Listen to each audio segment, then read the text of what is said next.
The Messiah said, "When you come to know yourselves, then you will become known, and you will realize that it is you who are the sons of the living Father. But if you will not know yourselves, you dwell in poverty, and it is you who are that poverty."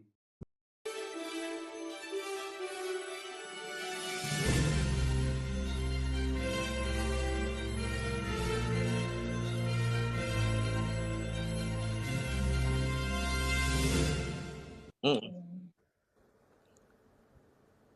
Ganito 'yan. Alam ba ninyo na ang mga bansa ngayon, mga advanced countries ay nagla-launch in space itong mga, anong tawag nila diyan, yung mga outer space laboratory, tapos mga communication satellites nila. So, yan po ay maiko-consider natin na mga bituin. Kasi kung titingnan natin, kagaya niya ng if we are going to look at the moon, yung buwan. Actually, ang buwan ay isang parang satellite kung titingnan ang kanyang relationship sa ating mundo. So, ibig sabihin, itong mga satellites na to, man-made or natural, meteorites, etc., pwedeng ma-derail sa kanilang orbit.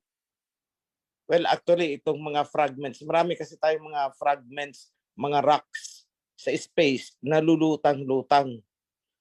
So, kapag nagkaroon ng disturbance ang ating magnetic field dito sa ating sa mundo, pwedeng magkaroon ng epekto yan sa ibang planets. At itong mga na to, yung kanilang mga mechanisms of movement, pwedeng ma-disturb.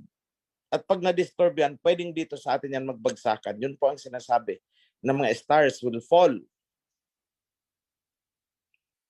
So, yan lang po mga kapatid.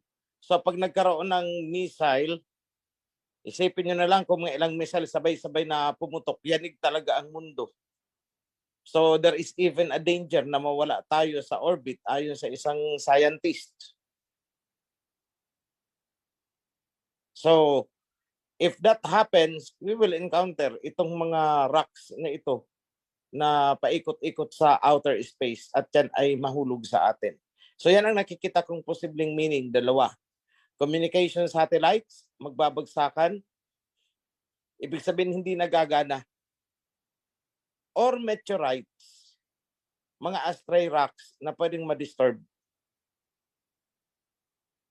So kung titingnan din natin ngayon, China and Russia, may inimbento sila that would paralyze yung tinatawag ng anti-satellite. Pwede nilang i-paralyze yung ibang mga satellites na ginagamit ng kanilang mga kalaban.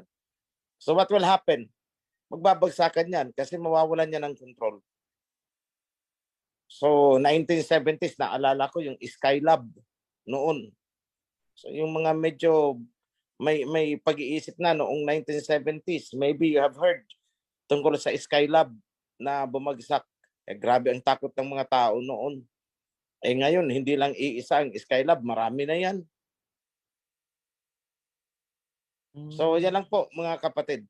Yung tungkol sa missiles, ang nakikita ko dyan is yan yung tinutukoy sa Revelation na He will rain brimstones and fire, sulfur. Symbolic yun kasi yun ang mga alam na na lingwahe noon. Wala pa namang salita na missile noon. Kaya gumamit si King Hawasai ng vocabulary na familiar yung mga tao. So, kagaya ng pinaulan niya sa sa Sodom and Gomorrah, it could be missiles. Possible yan. So, in the last days, magpapaulan ng apoy. Ano ba ang laman ng missile pag pumutok? Di ba apoy? So, that is one. So, pag sinabi natin magpapaulan siya ng apoy, huwag natin isipin ng pantasya na apoy mula sa langit. Andyan yung missile na lalagpak sa isang lugar o paglagpak niyan, pag tiningala mo, hindi parang galing sa langit. Yun ang ibig sabihin nun. Pero actually galing sa mga kalaban yun. So, yan lang mga kapatid ang masasabi ko tungkol sa tanong niyan. It could be satellites, it could be mga meteorites. Yan lang po. Maraming salamat po, mahal na hari. So, kapatid na Elise,